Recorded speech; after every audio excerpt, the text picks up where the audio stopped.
I mean no offense to anybody. So beginning from now, zero tolerance for abuses committed by the law enforcement agencies, including the National Bureau of Investigation. Do not taint yourself in the company of known criminals and criminal syndicates. You will be sorry. There will be a major revamp. I will have an electronic thing there in the office to track your record.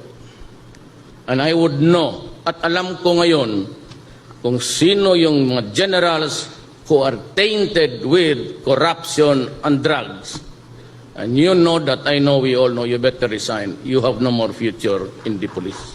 Joke with anybody else, but not me. Do your duty, I will die for you. Do your duty, and if in the process you kill 1,000 persons because you are doing your duty, and I will protect you. And if they will try to impeach me, I will hurry up the process and we go out of the service together. Dudublihin ko yung sweldo niya. Double your salary. Let me tell you now, I will not run this country with a corrupt police. Do not do it. Ever again. Ever again. Kayong mga, the younger ones, never mind or retiring. For the next 6 years, build a track record of performance that is good. Because I will plot your history, your personal history. Yung nagkakaso kayo na may mga kidnapping, I will review you. And I will like to talk to you in Malacanang. Dalawa lang tayo. Sabihin mo sa akin kung anong gusto.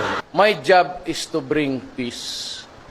My job is to talk to the enemies of the state, to the Communist Party of the Philippines, to the MILF, and to the men, and see if I could make a difference in our lives. It is not a war to be fought forever. We cannot fight forever.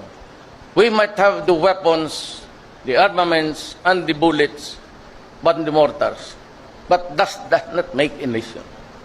My job is to bring peace. But hand in hand, I must also bring order in my country. Magbilang kayo ng oras. Ayoko ng araw.